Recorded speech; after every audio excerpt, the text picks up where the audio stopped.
Bang, bang, bang. Are we live? Are we live? We live, people? Let us know if we're live. We should be able to see on the Twitter or the comments. Let us know if we're live. I always get like, are we actually live on this? Because I'm not seeing it on Twitter. Are we live? Let us know. 99% of the time we're live. But This is sometimes just we're good. not. The ads can run. No And one's then letting now us we're here. know if we're live though. Are we Is live? there- Nick is catching on. He's saying, "Are we live?" No, he's asking, is it delayed? Are we live? He's saying, are we live? Now everybody's poking your buttons. They know that we're live. They're just asking, "Are we live?" We're live, baby. Live You're live. action. You're Live live. action. Look alive. Midday stream. Midday. We got myself, Justin Pennick. Justin, how did bowling go last night? You didn't tweet about it, which means you probably did mid. You tweeted about it if you played really bad. I did mid, but here's the thing. It was one of those bowling performances. El Jefe, hello, welcome. Hey, man. It was one of those bowling performances where it was a real grinded out night. Where if I were to post the scores, it'd be like Justin did bad. But I was in the 180s, and then like the last game, I finished in the 193. Bobby just got shocked by something. It's like I a just piranha. cut myself with box cutters. A piranha is like sitting at his desk. Oh, fantastic! What are you, a masochist? You know me, I'm fidgety, and I was. You are fidgety, especially I when myself pretty good. It's rare for you to ask a personal question about me. It was a grinded out bowling night, not a lot of strikes, but I marked up on spares. The team won 2 out of the 3 games, took the pin count. We got second place. We're halfway through the season. El Jefe. Hey, dude, I'm straight up bleeding right now. The funniest man Should we cancel on the the internet for the Giants. How are you, my friend? Report. All right, enough. El Jefe, how are you, my friend? Thanks for I'm joining doing great, man. I'm having a day. I started my day off by calling into the fan and got to speak with Boomer and Gio. That was nice. And then put out a new video today. Revival had a good show this week. Now I'm on with you guys. So I'm having a day, guys. El Jefe was too positive. Can I just comment on that? I mean, it was kind of undeniable at this point. Like the way he Jeff played. is a Giants fan, he's got to. No, you could still spin it, and you could still spin it and say it's the Colts. It's the Colts.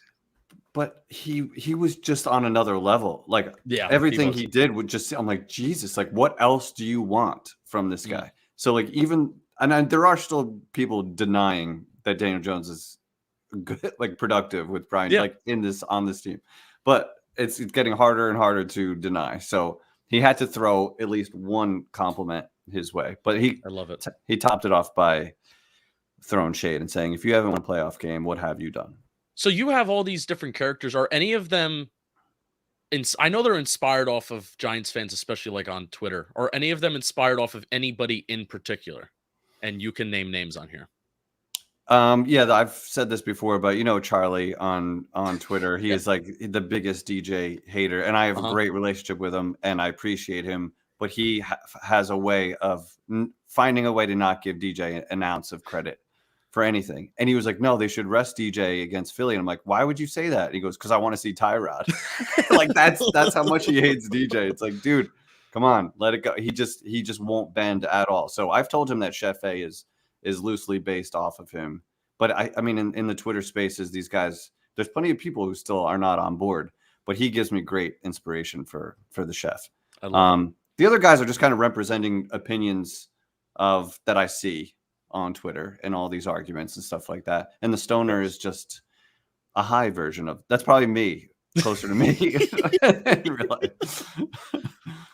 Well, we're here to talk with Jeff, and we're here to talk Giants football. The videos, I remember the first one you did, and it's finished with Joe Judge. Yeah. But we're here to talk with Jeff. By the way, you mentioned you're on WFAN this morning. Justin Marash wants us on Sunday, so I'm thinking of a lie to tell.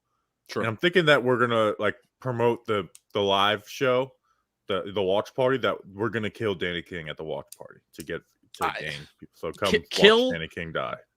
Kill is a strong. I'm all for saying that we should screw with Danny King in a way, but saying that you're going to kill somebody on a radio station that's renowned around the world. Is this live?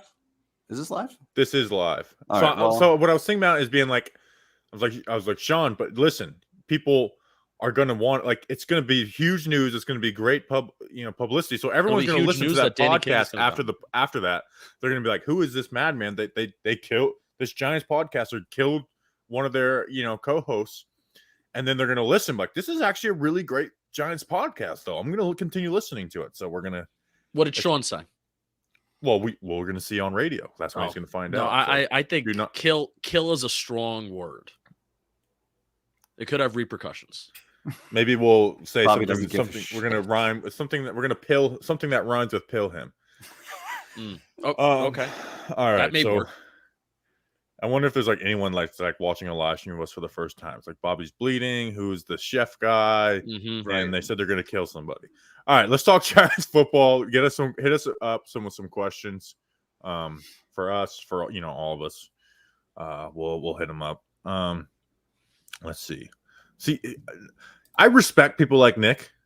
Like, we got a playoff game coming up, and we're still in draft mode. But I actually kind of need to get in draft mode because we got to prep for the Senior Bowl.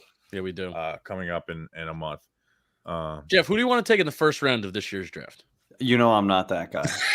I rely on people like you to give me that information, and I take in all the information, and then I have a loosely based opinion on it. I'm not a draft guy. I'm not even a college football guy, to be honest, and I won't pretend to be. So I've done 2 players so far this year. One of them is named Jonathan Mingo. That's fun. Good receiver from Ole Miss. Here's what I want to get your opinion on this, Jeff. Kayvon yesterday finally talked to the media since all of the Jeff Saturday stuff. What do you think about that? Because obviously you kind of have to tread lightly a little bit because of the Damar Hamlin stuff this week, even though they're really just not related even in the slightest. Right. But I will say, is being unbiased. I don't care about Kayvon saying he doesn't know who Saturday is. It's fun. But as much as that part I don't care. Troll Jeff Saturday, it's all you funny. want. I like that part, yeah. But the thing is Kayvon could just be like, hey, I didn't, my bad. I didn't realize that he was hurt. But then he did retweet us, so it's I kind of got to defend him for retweeting us. Oh, nice. I didn't realize that. Well, we did. We put the play over the Patrice O'Neal. I did see that. That's great. Yeah, and he retweeted that, and so we've been getting replies nonstop, being like, "You scumbag, you scumbag," and it's people not even calling us a scumbag; they're calling Kayvon it. So I do think he could have been. I kind of like the savageness about him, but I also am like, how stuff happens with players. It starts with one little thing, and then it can turn into something huge 3 years from now, where I'm like, you could show a tiny bit of remorse, Kayvon. I agree. And I didn't like it when it happened. I thought it went on a little too far because, Nick Foles was convulsing, and God forbid it was a worse situation. Yeah. And he was really, really hurt. I think he bruised or broke ribs. I don't really know exactly what the injury was, but he was messed up. He didn't come back. But it went on a little too long, and I didn't love that. Then when you see the go to sleep on the sideline, I was like, okay, he doubled down. It's a little worse now. And I really didn't defend him all that much at the time. I didn't like the look of it.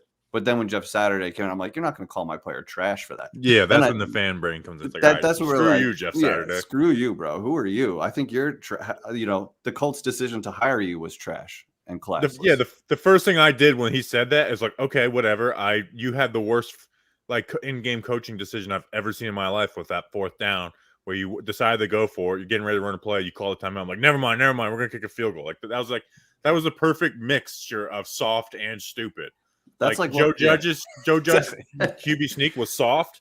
This was soft, but also stupid.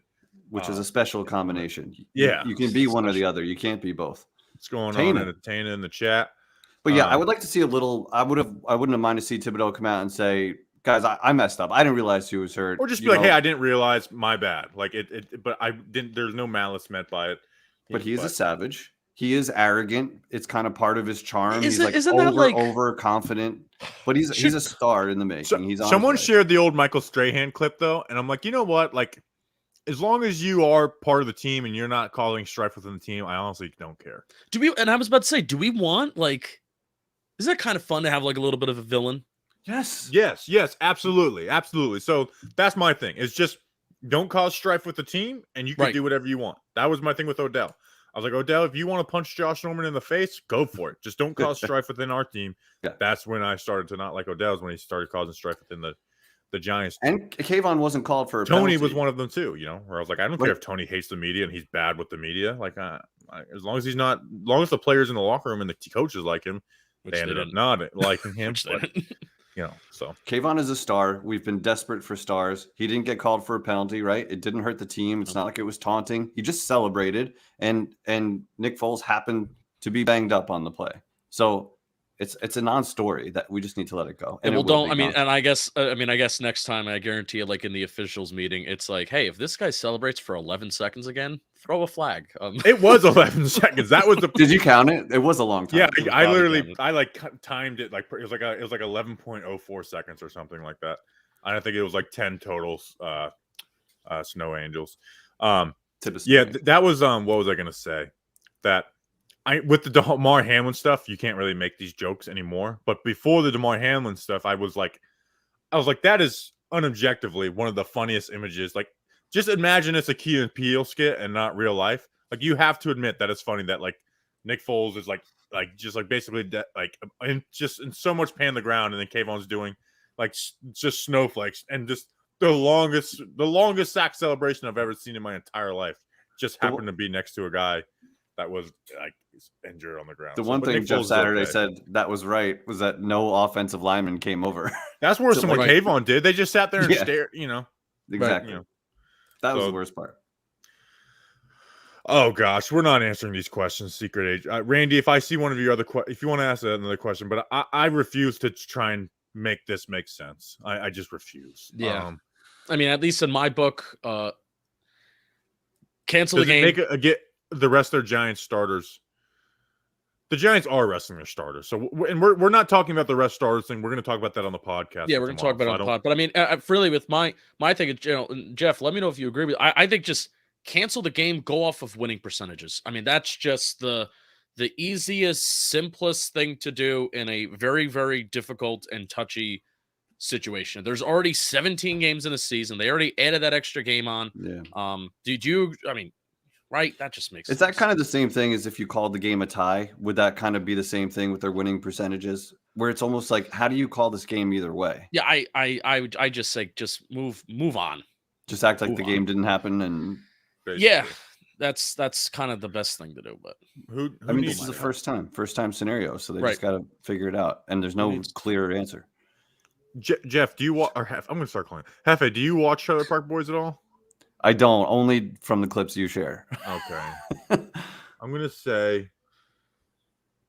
Bubbles. The guy with the glasses. Just Trevor. Or J-Rock. All right, let's get into some real questions here. I say Bubbles. Let's see. All right, and I refuse to try and decide what the NFL should do. Like I don't value my opinion. I don't value my opinion that much. It's good self-awareness there. Let's see. All right, get us some real questions. We've been messing around for like 15 minutes, which is definitely fun. But let's talk some New York Giants. Let's give it some real questions. There's a very hot topic going on about decisions to be made for this game. We got an Authentic in the chat, Doug Analytics in the chat, Entertainer, my guy. We Entertainer talked this morning. He's going to come on the pod next week. Here's a good question. All right, because I don't know this. Yeah. Is there any chance any of the guys on IR come back for the playoff game? I don't believe so, right? Like, who's on the Giants? Aaron Robinson not coming back. Sterling Shepard not coming back. Ellerson Smith making a return? He doesn't exist. That guy does not exist. He's not an actual person. Had a big special teams block, allowed a Boston Scott return like 5 seconds later. Yeah, there's none. I looked, and maybe Nick Williams. He. So no. I'm gonna say something. No way. Man, I'm knocking on wood. What I say does not control the fate of the universe. Okay, the Giants are relatively a healthy football team right now. They're getting healthy at the right time. Like they really are. Playing their best football, trending in the right direction. But I think like Leonard Williams and Aziz are banged up, but they're both going to be starters in the playoff game. They're going to be fine. But like you have your pieces, right? We're somehow making it work. I think what's been key to the Giants' offense lately is that the three receivers are on the field a lot together, and they're starting to be able to get that chemistry. And now, like when you game plan, you know who's going to be out there. It seems like the last 3 years, you just never know who. Just reliability, basically. Right. There's not enough consistency. So they're finally on the field together enough where I think you're starting to see it gel. That's what we're seeing now. Could Josh Azudu come back? No, even if he did, he's not going to play. All right, so I'm going to put this picture on the screen. We could talk through this while we'll look for some good questions. This is how do I hide the comment? This is the current. Maybe I can do this. Maybe will this make it better? Yeah. Oh no. Keep it the way it was. I like looking at. Okay, quickly. Let's look at what game the Giants might play in. So they can't be on any of the CBS games. So they are either 1 o'clock, 8:15 on, or 1 or 8:15 on Sunday, or 8:50 or 4:30 on Saturday. Do you think there's any chance they put the New York Giants on Saturday? Yes, I think it could be that 4:30 game. But the Giants are too big. Aren't they like? Don't they usually put like a lesser game on that?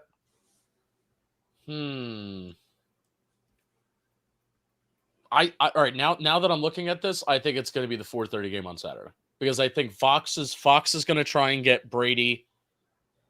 Somebody's going to try and get Brady and the Cowboys. But remember, the Fox got that worst game last year on 1 o'clock, like the Bucs Eagles, and remember Troy Aikman and Joe Buck were complaining about it. Sure. I think we're going to end up with that 1 o'clock game. I'm rooting for it. How do you know this? You just know certain networks that we won't be on or could be on? We won't be on CBS. There's 2 CBS games we won't be on because CBS is AFC. Yeah, Fox is NFC. So that's not as entertaining as a conversation as I thought it would be. Let's see. I thought about doing just like a whole fun like prediction. Like I should try and project like the whole slate. Do not put us on Monday night. I will riot if they put us on Monday night. There's one game Monday night? Mm-hmm. Yeah. With Manning cast too. So it like, Giants, Manning cast, blah, blah, blah. I can't watch the Manning cast if the Giants are on. I can't do it. No, definitely. It's too casual. Right. Chester Henderson, man, you guys love off-season topics in the middle of – we're right in our playoffs, and you guys want to ask off-season questions. You think we paid $40 million for Jones. I think 25 to 28 is reasonable, but I don't know if Joshan will go up until 34. Super Bowl window close once you pay. No, I don't think they're going to pay him $40 million, but I'm focused on the season. So I appreciate you. If I see one of your other questions, Chester, if you got something else. We've spent – a lot of people have spent this entire season arguing about what they're going to do with Daniel Jones instead of enjoying anything that's happened this season. Like the offseason is so long. Let it be the offseason and enjoy like we have suffered. Like as content creators, it's been hard the last few years, right? What's your top moment this year? For the Giants? What's your favorite moment this year? The first one that came to my mind was the strip sack touchdown by Thibodeaux, because that just felt like we have a stud pass rusher, and it felt like just such a big needed moment in a really, really big game. That's a moment that sticks out to me because we haven't had that dude in a while. And Sunday Night Football too, doing it on Sunday Night Football, where how many games, and this, I'm saying this as I'm, me growing up, sorry, older folks. Me growing up, 2007 Sunday Night Football against the Eagles, 2010 Sunday Night Football against the Bears. How many times have we made a memory with our pass rush growing up on a Sunday Night Football regular season game? And, it wasn't a 10 sack, 11 sack performance game out of the whole team. There's not a lot of teams that get like those sacks, those big sack games anymore. But I mean, we made a memory by the defense just putting 7 points on the board and doing some fun stuff in some key spots on Sunday Night Football. So I'm with you, man. That was a primetime game. I don't think Daniel Jones won in primetime previous to that night. So like we were like bruised and battered coming in. Like we don't expect to actually win this game because we don't historically, but we did. We went in there and did it, and like that was a play that just swung the momentum. It was like, okay, we can win this. We just did that. But I mean, the season's been fun, dude. I've loved this season. I have a question for you, El Jefe. Yeah.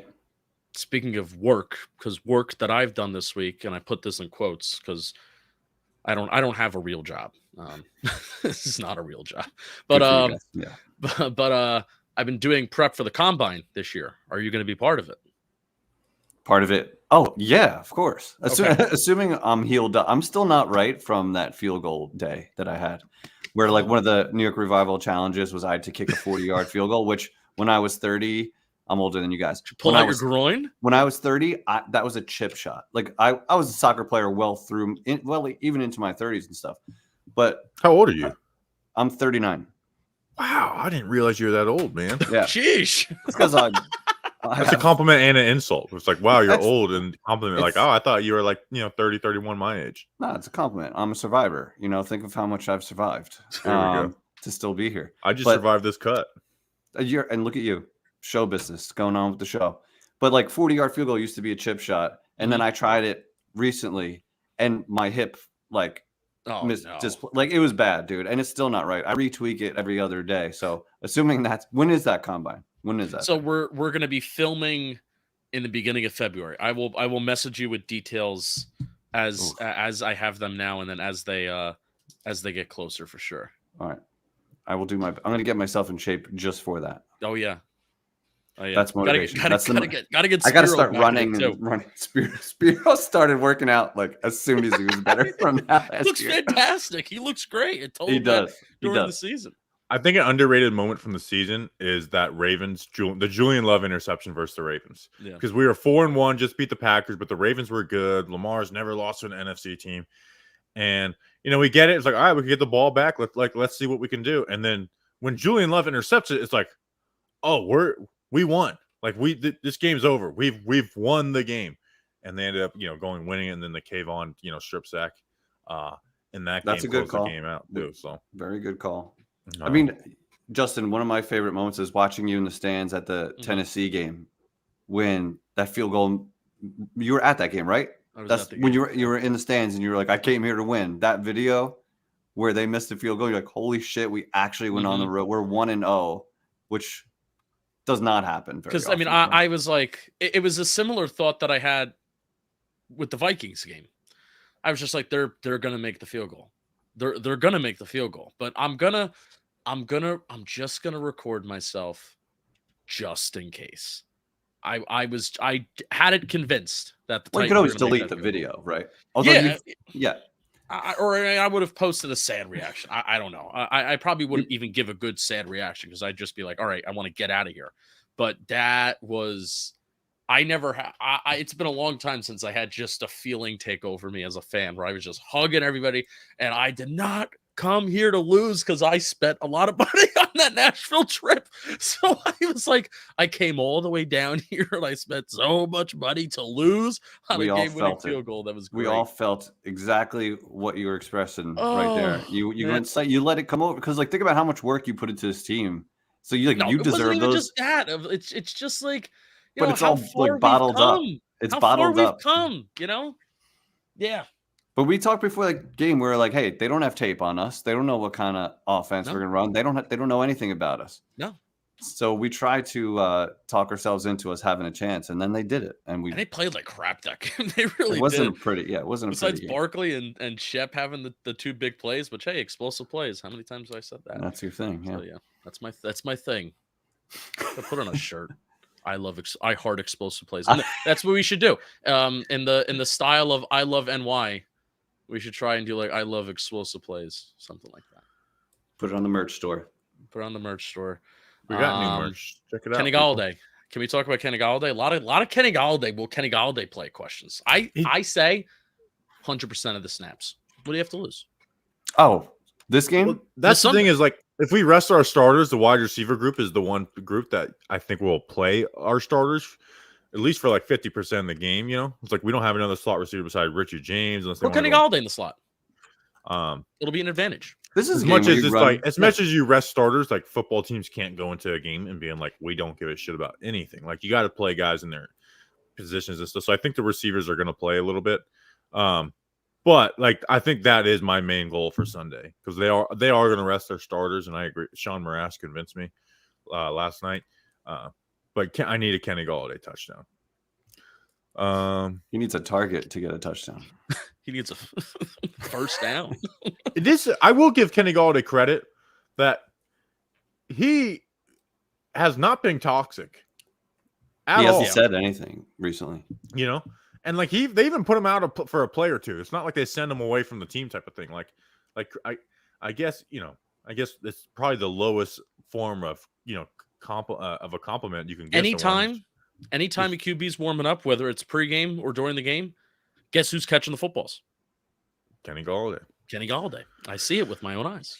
Maybe that's why the coach is allowing him to hang around the team, is that he's kind of just being quiet and just waiting. He knows it's done after this year, and he's just kind of on the ride. Tony, they wanted out of here, obviously. I think we get a breakout game this Sunday. Kenny Galladay went from I should be out there either way to not saying a word. So Dable must have been like, if you want to be in pads on the sideline, shut your mouth. But this is a game. Why not run him out there? I think he breaks out like 3 catches.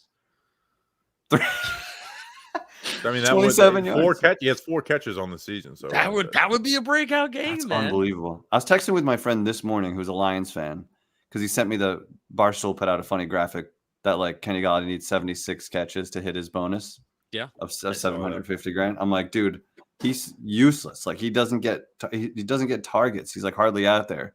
And he was like, "Yeah, sorry about that." No, it's not useless. Like I said, Tyrod Taylor was warming up this past Sunday to go into the game, and Kenny Galladay was catching those footballs. Okay, well, Dustin was a good investment. You're right.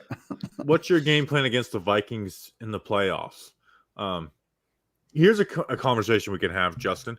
Yes, with Adoree Jackson back, do we see Wink Martindale going back to the defenses that he was playing? Because the last 3 weeks there's been like those 2 high safeties, light box type of coverages, and just run fronts and stuff. Do we see with Adoree Jackson come back him? Because it's been a 3-week trend. Like we're like, all right, is that playing Justin Jefferson and Terry McLaurin? It was like, nope, we did it versus the Colts too. Nick Foles' arm is just done, and they did it. So I think we're going to see maybe like a 50-50 split of those type of coverages. And I think possibly it's like, all right, if we can't stop the run stack in the box, like I'm not going to stack the box anymore, too, right, type of thing. Right. Like our run defense is relying on the run front anyways. We're going to have those guys down there. Might as well play some lighter boxes. I thought Wink generated enough pressure the first time against the Vikings, especially when Azeez Ojulari was in the game during the first half. I thought he generated enough pressure and sent some, kind of those untouched pressures, blitzes, etc. Even during that game. And I thought Kirk Cousins could have thrown remember Kirk Cousins could have had 3 interceptions that game. One of them was dropped by Cordell Flott, another was dropped by McLeod on the sideline. He could have thrown 3 interceptions. So I kind of think the game plan is fine. Like you could still run blitzes even when you're running too high. So I think that's the path to go. Jeff, you think Adoree Jackson is going to shadow Justin Jefferson? Like he's coming off a knee, right? Like you don't know if he's going to be 100% truly. You're muted, Bobby. No, you should just let him go. I can also see them doubling, Justin Jefferson, because you remember go back to the week 2 game, like DJ Moore, really good wide receiver, like underrated because he plays with Carolina, and they're like, all right, okay, Cordell Flott, you're going to cover DJ Moore. Adoree Jackson, you're going to be on Robbie Anderson. Like, it's not like Baker was, testing them deep or anything. So, I do see Adoree Jackson lining up for the large majority on Justin Jefferson. Yeah, my question is does Darnay Holmes get kicked out of the lineup? Which I think there should be some type of way where they put Nick McLeod there, Cordell Flott, whoever. I think Darnay Holmes should probably be kicked out of the lineup. And Jeff, this is so I want to switch to the offensive side of things too. Bobby and I have been so adamant, and Bobby's a big film guy, I'm a big stats guy, and it's just so adamant on you got to throw the ball more on early downs because it makes sense. Avoid the 3rd and longs. I know, and this is why part of why I respect you as a fan. You don't feel the need to just get super knee deep into that stuff. So especially as maybe the Giants were in that little bit of a losing stretch, or even just looking at where the Giants are now, what do you want to see them do to have offensive success? Is it keep it going with Saquon Barkley like they were towards the first half of the season, solely put it in DJ's hands? Do you want to see it more in DJ's hands? What do you want the offense to do to be successful? What are you rooting for? Yeah, one of my least favorite things in football that we've seen a lot over the last couple of years is like a run between the tackles on first down, because it seems to just be between -2 and +2 yards every time. Like it doesn't seem to be a great play on first down. So I love the throwing on first down. Daniel Jones has been so good at those like short and intermediate throws. Yeah. That like now you have chemistry with your receivers. Do that more on first and second down. I like that, being aggressive like that, because if you have 2nd and 3, 2nd and 4, you can still run the ball, because then you're going to have a lighter box. You can run the ball, you can pass, you can play action. It opens up everything. And I trust these coaches in the play calling. I like that we've gotten more pass happy lately, and it'll allow you, if Saquon, especially by the time playoffs come, if you need to lean on him, he should be relatively fresher without getting 30 carries a game. So I like the being aggressive. I said it after this last game that Daniel Jones looked like his arm was electric. Like it looked like he went through the motion and the ball just arrived in the receiver's hands. Like he had more zip on the ball than I remember seeing from him previously, like ever. So like any, I know in the offseason there's conversation about his neck. Did he lose zip on the ball? We're watching him in camp. You could put those conversations to bed. The dude's arm, I thought he looked super strong on all those throws. So I like the being aggressive. I like you using his arm. It opens up everything else. Don't be predictable. That's the best thing we can do. I love it. Yeah. Almost talk with mute. Almost. You know what the most under talked about point about the Giants changing their game plan the last 3 weeks has been? They've had 0 sacks in 2 of those 3 games. You know, they've been throwing the ball more. In 2 of those 3 games, there have been 0 sacks. So that was one of the things when people are like, oh, they can't protect to pass the ball more. It's like, yes, they can. I was like, they should pass the ball more because they can't protect. Because guess what? Allow DJ to work the short game when it's there. Like, all right, I'm going to check down on this because there's pressure. You know, where you get the sacks, where you get those drive-killing plays, is when you're running play action on 2nd and 12 and they're not falling for it. Or it's like, okay, we didn't get the, a good run on 1st or 2nd down. Now it's 3rd and 11 or 3rd and 8, and they know they're pinning their ears back, and checking the ball down is not an option. You know, so working that quick, the quick game on early downs has definitely helped them. I'm just glad we can finally put that stat to bed. Daniel Jones would have had over 30 passing attempts if he didn't get pulled. He had 24 this past week. So, and this is mainly a gripe when I'm driving home and I'm listening to the Giants radio people and they're describing how the Giants won or how the Giants lost. Well, Saquon Barkley didn't get 20 attempts this game, and Daniel Jones threw the ball for over 30 times. That's why you lost. You sound like you're impersonating Lance Meadow. I think it's just a basic radio voice. But yeah, I'm glad we can start to put if Saquon Barkley doesn't get over 20 rushing attempts in the game, the Giants lose. So that's why the Giants are a tough matchup right now, because they're not what they were. They're not the team that was 5-1 that was just feed Barkley as many times. Which, let me ask you this. Do you feel this Giants team right now, even though, they've beat some weaker opponents like Washington, they've beat some weaker opponents like the Colts, they lost a close game to the Vikings. Now, you could say that earlier in the season, they had more impressive wins, they had more impressive games versus the Ravens, versus the Packers. Do you feel like they're a more dangerous team now, the way that they're operating now, or do you feel like they're a more dangerous team earlier in the season? I think this is 100% more dangerous right now. Yeah. And it's because Daniel Jones is playing confident and Daniel Jones is making really good decisions. Watching him this last game, it was my personal favorite game of his career. And I know that statistically he's had bigger games. Like his first career game was another one that sticks out. That's such a fun game to watch. But this last week, he seemed to do the right thing almost every single time. When it was time to tuck it and run, he did it. When it was time to just make that short pass or like whatever, his decision making was always on point. So I think that's a dude that we didn't have in previous years, didn't even have in the beginning of the season. So now he's actually getting chemistry with these 3 receivers. Barkley's still there. The line is healthy, relatively healthy for what we have. So yeah, they're dangerous because Wink is going to have the defensive game plan to keep us in and to keep the other offense in check. Even like, I know Minnesota is a much better matchup for us. But even if it were San Fran, I still believe that's going to be a close game. I don't think that's going to be a blowout. I think like the Giants are really well coached. So I have confidence that they can actually make noise. And that comes into the question of what to do against Philly. And there's really no right or wrong answer because you won't know until after the game if it was the right call. But should they beat Philly and play their guys, you're going to have a different kind of momentum than if you rested everyone, got beat up by Philly, and now you're like, okay, we have to remember who we are again. So I like them. I think they can make noise, and I think they can be dangerous. I'm not just being a homer. I think they actually are dangerous because of how well coached they are. And national media guys say the Giants are going to be a tough out. So I have liked the way they have changed from not week to week, but like kind of almost like 3 week to 3 week type portions where it's like the first 3 games of the year were definitely more spread it out. Let's go deep like crazy. And I didn't hate it, honestly. Daniel Jones actually didn't play well in it the first 2 games. And then the third game he did. And then all the receivers like started dropping the ball and stuff. And that Cowboys front. And then they went to the 2 tight end heavy run the ball stuff. And then that got caught up. And then now they're like working quick game and giving Saquon.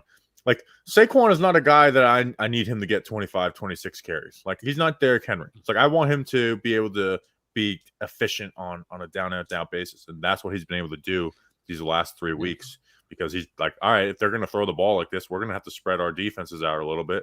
And guess what? That allows better run front for Saquon Barkley. Isn't it great that Bobby just described how the coaching staff changed their approach from like, a couple week basis, maybe a little bit of pass happy, throw it down the field, run heavy, and then kind of we're back to, we're back to balance. I think that's what we have now. We have strike in the right, kind of frame of mind with balance. Isn't it great that Brian Daboll and Mike Kafka have changed more times this year than Jason Garrett over the last 15 years? Isn't that fantastic? Hell yeah. And Wink has even come out and said, you can watch film on our defense if you want. We're a different defense every week, and we're a positionless defense.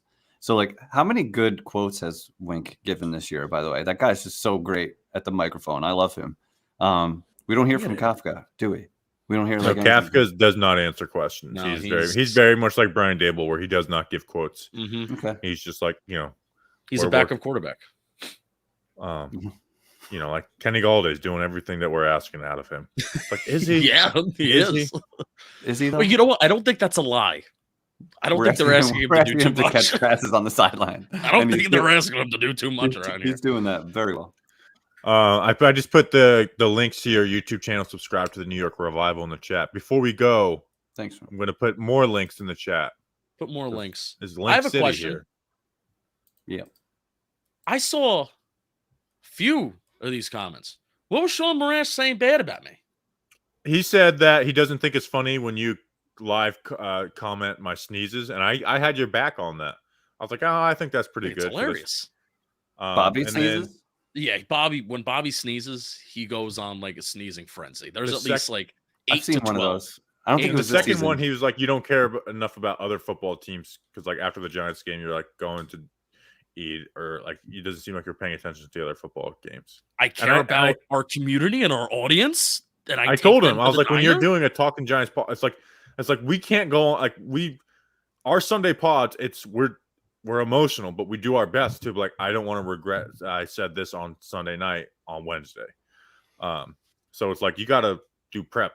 We don't just like me and Justin have never just like, all right, let's jump on a mic and talk. No, like everything there's prep in it. That's why we don't. It's so. That's why you're big time. No, it's why these live streams like we don't do them a lot because like I want to give informed answers, not just shoot off the hip and then contradict myself 2 days later. I'm putting the link for the Talking Giants watch party where we're gonna kill Danny King. $20. Come have a good time. So tickets are starting to go. So I know some people were waiting to see the exact day that it's gonna be on. I wouldn't wait too much longer, and I said it on the podcast the other day. Like. You know what? You're going to clear time for the New York Giants. Just come out there, have a good time. So we appreciate. That's gonna be fun. What's the deal with this bar? Can you give me some details about this? What kind of party is this? It's Mr. Purple. We're going to be killing Mr. Purple, aka Kirk Cousins. Hopefully in that game. So it's New York City, 14th floor. Like it's an amazing view. I can show the view. Do you want me to show? I can show. Show the view, Justin. We have a projector. Come down. We can rearrange this. Very fancy place. Like not ready for big space here. Florida man Bobby Skinner to be taking over this fancy space. There you go. That's it. Y'all were muted as you were talking, so you can comment now. And that doesn't show the view either. No, it does not show the view. Yeah. So, but it's going to be a good time. $20 to get in. It's obviously you got to buy your own food and drinks when you're there. But I said to the people the other day, it's a Giants playoff game. Don't get wasted for that. Like have a few beers. So yeah. Is Ryan Connolly still on the Vikings roster? No. Can't be. Yeah, what happened to that guy? Might be on the practice squad. We got butthurt over that. A lot of people did. He's on the Minnesota Vikings. He's on their active roster. Wow. We could use Ryan Connolly right now. Hey, we could, Jeff. We could. He's on the practice squad. Good for him. We really could. Every time people like, remember when you guys got mad about Ryan Connolly? I'm like, yeah, do you remember Devontae Downs fucking up multiple games? Like, yes, I remember being. People get mad at us for caring about every single roster spot, but it is what it is. I have a quick question for you guys. This was a poll that we put out on Revival this week of like, and taking like DJ and Saquon, some of like the bigger names out of it. Like, what is your favorite storyline of the Giants season? Nick Gates playing again, the Hodgins waiver wire pickup, or the return of Landon Collins. Kind of some under the radar moves that have just really. Can I add a fourth one? I mean, it's kind of against the rules, but sure. I'm going to say Nick Gates just because Hodgins is a godsend for this year. Nick Gates coming back and just being able to play and being like, oh my gosh, like he's ready to play. Like I think at center, he's good. And Nick Gates is just kind of our guy. So Nick Gates for me. I also don't love Landon as much as other people do, to be honest. Like I didn't get all the touchy-feely stuff. Right. That happened. I'm adding a fourth just because Nick Gates is obvious. Because my options were shit. Yeah. No. What is it? What is it? Jihad Ward just being super entertaining. Oh, come on. Not even a good football player. He's been decent. He's been better than I thought he would be. But Jihad Ward he's been better than what I thought he would be. And you doubted me when I said he would. No, the first 4 weeks of the year he was. Since then, has he been? I think he's a locker room guy, and Dable loves him. He's just hilarious. He's been impactful without being like a stud on the field. Like he's still a good guy to have on the team. But Nick Gates playing football again is pretty crazy. Yeah, and playing well. Kadarius Toney being traded, that was kind of wild when it happened. Remember that happened? That happened this year. That happened. Dable's got balls with the wide receiver room we had to be like, this first round pick, I would like to get him out of here as soon as possible. I mean, that's a ballsy move. Don't like you. If he wasn't so injury prone, I would hate that. But he is so injury prone. That's the issue. He really couldn't have gone to a better team that'll actually like use him. No, basically not. And he's been hurt there, and he's been hard to get in the lineup. All right, so we're gonna get rolling. Jeff, thank you for jumping on. I'm gonna put the link to your YouTube channel in the chat one more time. Thank you guys. Make sure to go subscribe. Like, come on. Let's go subscribe. Come on. You guys go live on Tuesday nights, right? We do Tuesday night, 8:30. Me, Spiro, who is Mr. Glass Half Full, and Eli Rax. We go live every Tuesday night at 8:30. We took the opposite approach of you guys. We do prep more and more now, but we like the live aspect, and we kind of built our channel from the ground up. We're only not even a year old. So you guys were with doing NY Giants Rush.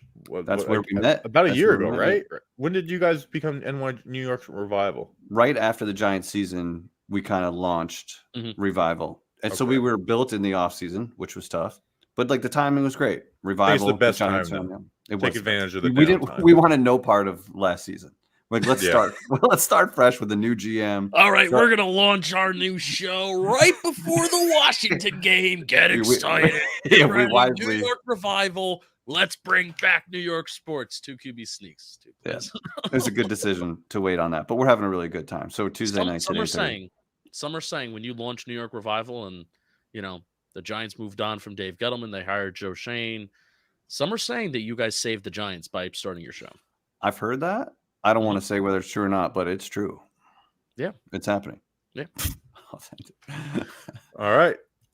Last question is Eli Rax going to be a big Eli Ricks fan in the draft out of Alabama? Like that's kind of got to be his guy. Like you have Good question. You kind of have draft to. Eli Ricks. If there's one guy he should be educated on and research, it should be that guy. Yeah, like even if he doesn't Eli's not doing film breakdowns. He needs to do a film breakdown on Eli Ricks. Right. Where it's really just about his name. It's not really about his football or what he's doing. Just the screen stays stagnant. Yeah. the whole time you're waiting for it to move, and it's like, are you going to talk about the play? No. I like it. Thank you guys for having me. Love you both. I'll jump on anytime. About in 20. No, it's good. All right. See you guys, everyone. Bye. Let's go Big Blue. Bye.